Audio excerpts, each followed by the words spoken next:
What is Ethereum, and how does it work? You may have heard that Ethereum is a cryptocurrency like Bitcoin. Although Ethereum is the third largest cryptocurrency by market cap, it is much more than a virtual coin.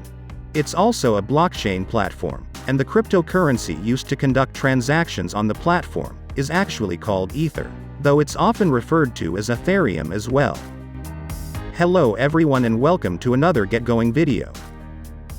Today we'll be talking about Ethereum. Watch the video until the end as every important question will be answered. Make sure to subscribe and hit the notification bell to never miss out on one of our videos. And having said that, let's get started. What is Ethereum? Ethereum is an open-source platform that uses blockchain technology to create and run decentralized digital applications, or dApps, that enable users to make agreements and conduct transactions directly with each other to buy, sell, and trade goods and services without a middleman. For instance, users can bypass banks to transfer money, skip using a lawyer to draw up a sales contract, and launch their own fundraising site for Project Crowdsale rather than going through a crowdfunding internet site, among other users. Ethereum operates via a global network of computers that work together as a supercomputer. The network assembles and runs smart contracts, applications, that are in theory independent from any third-party interference or censorship, as the blockchain is resistant to tampering. Smart contracts run exactly as programmed, greatly reducing the risk of fraud, and are self-executing. Like an automat or vending machine that carries out the contract terms digitally. Once certain conditions are proven to have been met, such as a transfer of payment, then the merchandise is conveyed or made accessible to the buyer. The difference between Ethereum and the internet is that all of these agreements and all the data pertaining to your transactions are stored in individual blockchain ledgers.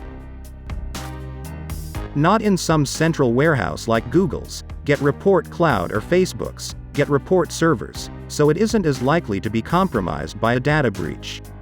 The user is in control of their own data. Running the computers that execute code to power dApps is costly and consumes a lot of power. So Ethereum created Ether, its cryptocurrency, in order to incentivize programmers to run the Ethereum protocol on their computers. Those programmers are compensated in virtual Ether coins for contributing resources and writing quality applications so the network remains healthy. Just as Bitcoin miners get paid to maintain the Bitcoin blockchain by solving computational problems that allow them to add transactions to the public ledger, developers also use Ether to pay to build and launch a smart contract on the Ethereum platform. They are rewarded 3 Ether for each new block they add to the ledger. Ether is also used for users who want to access smart contracts on the Ethereum blockchain. Ether debuted in the July 2014 initial coin offering ICO, pricing at about 40 cents a coin. At its height, the cryptocurrency hit a record intraday high of $1,417 on January 10, according to CoinDesk. Ether's price recently fell about $114, amid a cryptocurrency sell-off that has shaved 73% off its price over the past year. The crypto craze of January has cooled amid a steady stream of negative news reports about ICO fraud and thefts. Ethereum Founder. Ethereum was founded by 19-year-old Russian-Canadian, Vitalik Buterin, whose intent was to take the technology that powered Bitcoin's digital currency and use it to democratize everything, from organizations, businesses, currencies, and even enable users to create your own country with an unchangeable constitution. Putting the decision-making in power to create anything and economic control into the hands of individuals, by taking it away from the world's central banks, corporations, and power brokers. A major stumbling block for the company has been vocal criticism from those same entities that stand to lose the most if Buterin's vision is realized. He released a white paper in 2013 delineating his ideas for Ethereum, and was awarded the prestigious Field Fellowship for his work, along with $100,000 prize. His ideas attracted other developers such as co-founder Dr. Gavin Wood and Joseph Lubin, who joined him in launching a crowdfunding campaign in July 2014. How does Ethereum work? Based on blockchain technology, Ethereum consists of a series of cryptographic, or secure public records linked together that each is difficult to change. Because they are stamped with user data, time and date, and changes that must be approved by all users.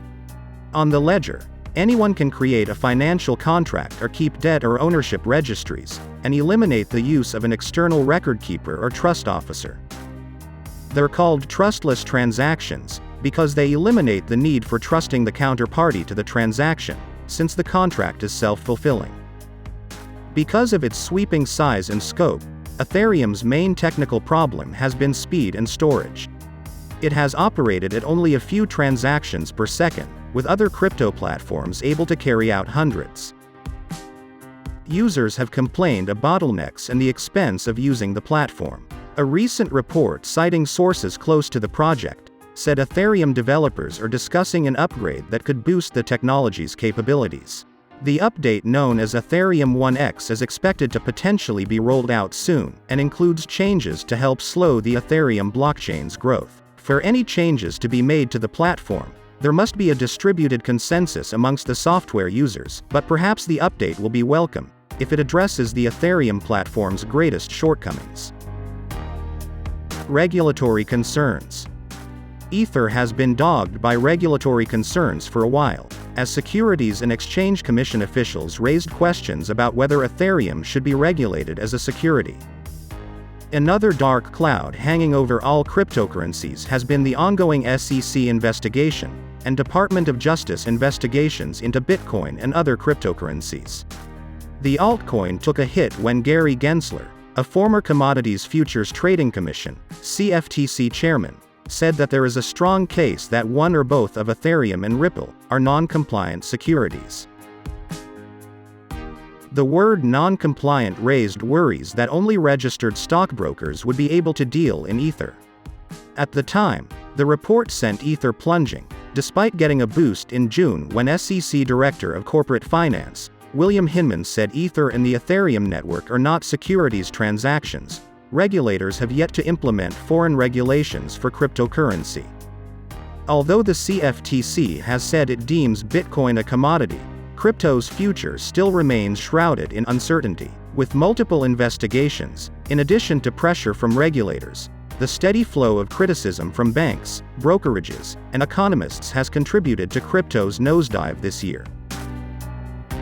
In June, for instance, the Bank of International Settlements, which is made up of 60 central banks that have a lot to lose if crypto were to take over fiat currency's role, issued a scathing report on crypto's shortcomings, saying it isn't scalable, doesn't have stable enough value, and there isn't sufficient trust in the finality of crypto's payments to replace the money. With the current and planned improvements on the Ethereum blockchain, multi-chain might be rendered redundant, and Ethereum will become the dominant chain in terms of transaction volume. But again, it might not necessarily be the death blow for multi-chain. Instead, the two could take on a symbiotic relationship. As Ethereum increases its efficiency, working in tandem with multi-chain could bring down the wait times even more. Multiple blockchains, like BSC, Solana, and L2 chains like Polygon, are being worked on, and each of them have unique advantages and disadvantages. These advantages and disadvantages facilitate the growth of multi-chain and tell us that a diverse array of options are better than one blockchain dominating the market, especially as non-currency projects like ID verification, NFTs, etc., have begun popping up, utilizing the blockchain in various ways. With the multi-chain, competition takes a backseat, and cooperation to deliver the best quality possible becomes a priority, ultimately improving the user experience. It can be compared to the early days of the internet, when individual networks existed for universities and offices, and a common internet was in its infancy. With time, every technology undergoes improvements and matures until it's ubiquitous, and the blockchain is no different. To capitalize on the recent trend towards DeFi, a stable and secure infrastructure is sorely needed. Ethereum working alongside multi-chain will eliminate some of the biggest problems prevalent in the blockchain ecosystem, paving the way for widespread adoption in a decentralized economic future. So that's all about Ethereum. Thank you so much for watching the video. If you liked this video, hit the like button, also subscribe to our channel and press the bell icon so you never miss an update.